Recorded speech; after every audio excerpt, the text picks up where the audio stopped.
the game. There's the Verhagen. That's a nasty shot, though, Valley. I know, but he was way off, Borny. Like, he didn't have angle, he didn't have squareness, he was deep. You're not going to get a save there. But again, the first goal, it's there's a lot there, and it's a broken play, but he's all over the place, and it's the panic button is being hit. When a goalie has a game that they're not happy with, it's mostly because they abandoned their game, their style. They didn't play with their stuff.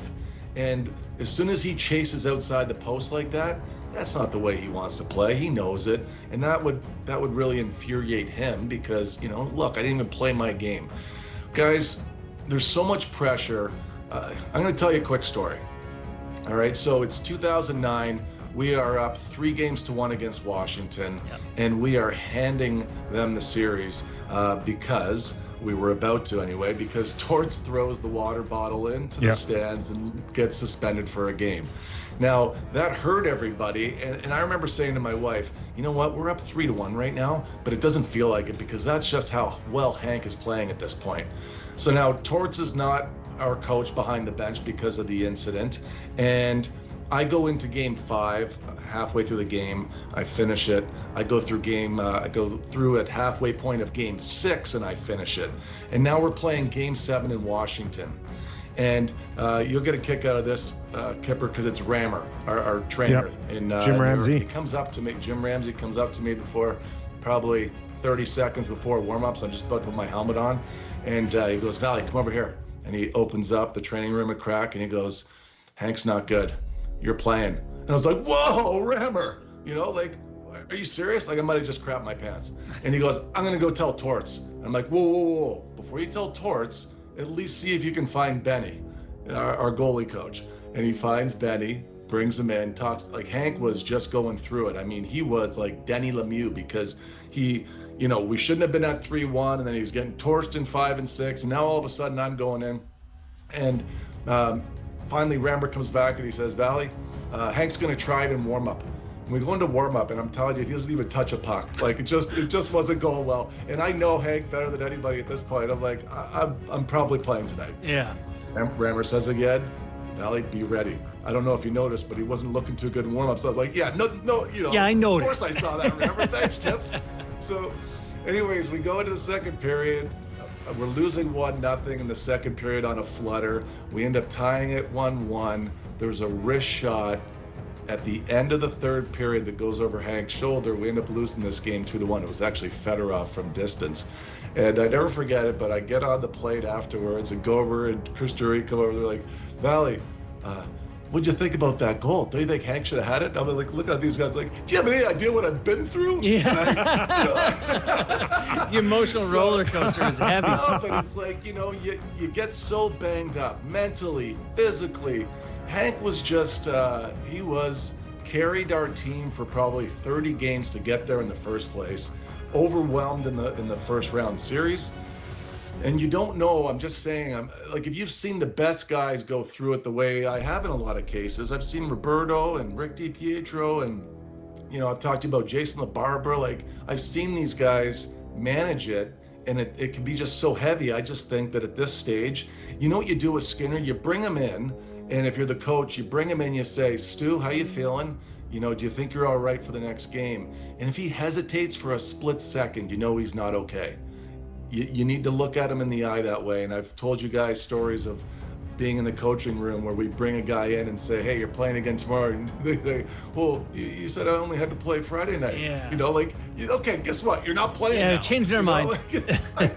Wow. So you need to know. And mentally, I'm just trying to explain to you how hard it can be and what it can do to the best. You're watching and listening to Steve Allicat, analyst for MSG, CEO of ClearSight Analytics. So you can speak of this, playing the position, but all of this talk about Bennett and Florida bumping the goalie, did it get to the point where it maybe, I don't know, just absorbed them a little bit too much? Could that be part of it? Like, I'm watching, and it's just not Skinner. Bob's gotten into it too, where it's like you're now. Bob's always been like that. It's looking like a soccer game with some of these guys trying to draw penalties, and I think it's brutal. But Could this have just overplayed its hand in Skinner a little bit? The constant talk about bumping of a goalie. I don't. You know what, Kipper? It doesn't bother anybody when they're in the game. It really doesn't. Geez, I probably shouldn't tell this story, but I will. I was. We like it when you do. Yeah. In the OHL, I was playing against this kid named Chris George, who's like 6'6", just nasty, 250 minutes, playing for Barrie at the time. And I came under him and hit him in the undercarriage, and like he went down, and I heard from his teammates after the game, he wants to kill me. Like he physically wants to kill me because he was puking after the game because I hit him in the nuts so hard. And I never did that again. Like I didn't do it again. Now I sort of did it because I knew I wasn't going to play against him again. Very safe on the bench. Yes, smart man.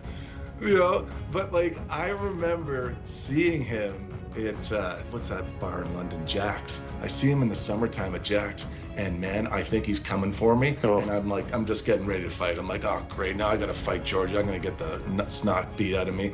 And he comes up to me, he's ready to say something, and I just hand him my beer. I'm like, I'm sorry, man. No hard feelings. But I'm telling you, didn't do that again. I did not do that ever again. I apologize to him, Chris. If you're listening, man, I really apologize for that. And you just, in the back of your mind as a goalie, you don't go there because it can go past the line where it interferes with your focus. And look, Bob, when I watch Bob play right now, I'm very impressed with how quickly he sets his feet and how active he gets out of his crease. Like we're talking about the reverse there from Stu coming out slow. I would advise Stu, don't use that move, buddy. Honestly, just stay on your feet the whole time. Mm-hmm. And whereas with Bob, I'm watching him force out, set his feet in the white paint and be solid. And he's forcing a lot of shots wide because of it. And he's so big. Like, you see that save right there? I know that not everybody can see it, but it's a save that Bob misses with his glove, but because he's out so far, it hits him in the shoulder. Mm-hmm. And that's what I've seen a lot of. He doesn't have to be perfect, guys. He doesn't have to be perfect because he's so active in his crease and he's such a strong skater that if you were looking at the full scope of skaters and you were going to rank them in the NHL, Bob's right there with Dustin Wolf, whereas Stu Skinner's, he's really at the lower end of the low end. And I think that he needs to back up to be successful, and that's why he needs a reset. Are you a Pickard guy at all? Do you have a thought? I know he doesn't play a ton of hockey. Do you have an opinion on him one way or the other as a goaltender?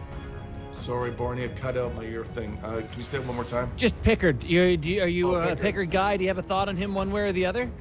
Pickard is a battler. I mean, it's, you know what, Barney? He's Billy Smith is what he is. He is Billy Smith, modern day. He's going to go in there and grind. It's not going to be pretty. Sometimes when the goals go in, they don't look pretty.